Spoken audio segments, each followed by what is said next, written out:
अस्सलाम वालेकुम प्यारे बच्चों, क्लास 10th उर्दू में हम आज पढ़ेंगे डॉक्टर सर मोहम्मद इकबाल रहमतुल्लाह अलैह।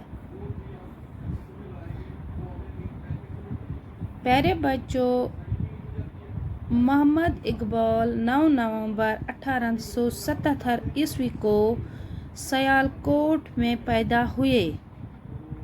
आपके वालिद का नाम शेख नूर मोहम्मद और वालिदा का नाम इमाम बीबी था।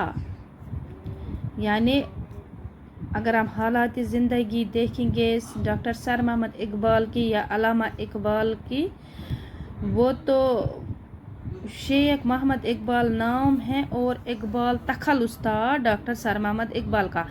1877 ईस्वी में सियालकोट में पैदा हुए।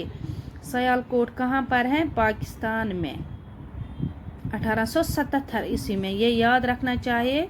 कब पैदा हुए? 1877 ईस्वी में सियालकोट में पैदा हुए। वालिद का नाम शेख नूर मोहम्मद और वालिदा का नाम इमाम बीबी था। इकबाल के आबा व अजदाद कश्मीर से हिजरत करके सियालकोट में जा बसे। यानी जो इसके आबा व अजदाद थे, यानी जो एंसेस्टर्स थे, यानी दादा परदादा, वो कहाँ के थे? कश्मीर के थे और कश्मीर से हिजरत करके सियालकोट में जा बसे। इकबाल को अपने कश्मीरी होने पर फख्र था। यानी इकबाल, डॉक्टर सर मोहम्मद इकबाल को अपने कश्मीरी, यानी उसके मतलब असली उसकी जो नस्ल थी वो कश्मीर से वाबस्ता थी, तो इकबाल, अल्लामा इकबाल को फख्र था। इकबाल ने इब्तिदाई तालीम मकतब में पाई और बाद में इन्हें स्कॉच मिशन स्कूल में दाखिल करा दिया गया, जहां उन्होंने सैयद मीर हसन से अरबी और फारसी पढ़ी। यहाँ पे यानी एक तो उसने इब्तिदाई तालीम, यानी जो पहली तालीम होती है यानी इब्तिदाई, तो कहाँ पे उसने हासिल की? मकतब में ही। तो फिर उसको बाद में स्कॉच मिशन स्कूल में था, जहाँ उन्होंने सैयद मीर हसन से अरबी और फारसी पढ़ी। यानी जो उनके उस्ताद थे वो थे सैयद मीर हसन। मैट्रिक और इंटरमीडिएट के इम्तिहानात भी यहीं से पास किए। यानी मैट्रिक और यानी 10th और 12th भी उन्होंने मतलब मिशन स्कूल में ही पास किए। गवर्नमेंट कॉलेज लाहौर से बीए का इम्तिहान पास किया। यानी लाहौर में ही जो गवर्नमेंट कॉलेज था वहाँ से उसने बीए किया। इसके बाद पंजाब यूनिवर्सिटी लाहौर से फ़लसफ़ा में, यानी लाहौर में जो पंजाब यूनिवर्सिटी, वहाँ पे फ़लसफ़ा यानी जो ये फ़िलासफ़ी में एमए किया,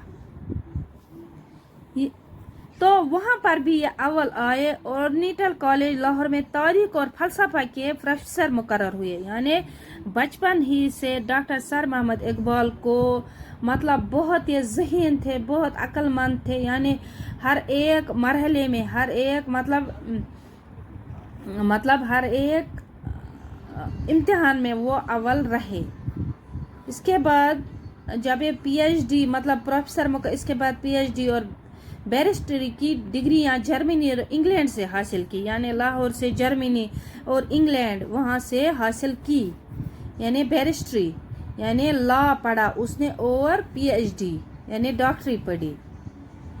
वापस आकर लाहौर में वकालत शुरू की। फिर वापस आए पाकिस्तान और लाहौर में ही वकालत शुरू की। यानी बैरिस्ट्री तो उसने कहाँ पर? जर्मनी और इंग्लैंड से हासिल की। फिर वापस आकर वहाँ से इंग्लैंड मतलब लाहौर में वकालत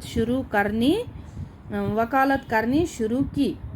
इकबाल का शुमार दुनिया के बड़े बड़े आलिमों और मुफक्किरों में होता है। यानी जो आलिम होते हैं, दानिश्वर होते हैं, मुफक्किर होते हैं, उनमें इकबाल का शुमार होता है। हुकूमत की तरफ से इन्हें सर का खिताब मिला। यानी उसने वैसा काम करता है, अच्छे काम करता है, बड़े काम अंजाम देता है, उसको सर का खिताब मिलता है। प्रोफेसर आर्नल्ड और मीर हसन का बहुत असर कबूल किया। शायरी में आपके उस्ताद दाऊद दहलवी थे। यानी जब उसने शायरी शुरू की अल्लामा इकबाल ने, तो उनके उस्ताद शायरी में कौन रहे? दाऊद दहलवी। प्यारे बच्चों, ये याद रखना चाहिए, हर एक चीज़ याद रखनी चाहिए। आपको पता होगा परसों जो कल एग्ज़ाम था आपका SI का एग्ज़ाम, तो वहाँ पर भी यही मतलब छोटे छोटे पॉइंट्स आपको याद रखने, आपको ध्यान में रखने हैं। वहाँ पर भी एक क्वेश्चन आया था, एक सवाल आया था कि इकबाल कहाँ पर दफन हैं। यानी वहाँ पर ऑप्शंस दिए गए थे 2-4, तो अगर आपको पता होगा तो आपको अच्छे से वो आंसर आपने किया होगा। लेकिन वहाँ पे खाली आपको ध्यान रखना है, हर एक चीज़ में छोटे छोटे पॉइंट जो होते हैं वो आपको ध्यान में रखने हैं। यहाँ पे देखिए, शायरी में आपके उस्ताद दाऊद दहलवी थे। यह क्वेश्चन मतलब कौन उस्ताद रहे अल्लामा इकबाल के शायरी के उस्ताद?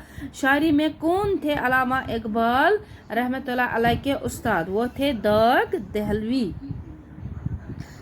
लेकिन आपने गालिब की भी पैरवी की, यानी उसके मतलब गालिब के शागिर्द रहे, यानी उसकी शायरी की आपने पैरवी की। इकबाल उम्र के आखिरी चंद बरसों में कई बीमारियों में मुब्तला रहे, काफ़ी इलाज किए लेकिन सेहतियाब न हो सके। आखिर 61 साल की उम्र में 1938 ईस्वी को लाहौर में इंतकाल फरमाया। कब? 61 साल की उम्र में 1938 ईस्वी में लाहौर में इंतकाल फरमाया और लाहौर की शाही मस्जिद के अहाते में दफनाया गया।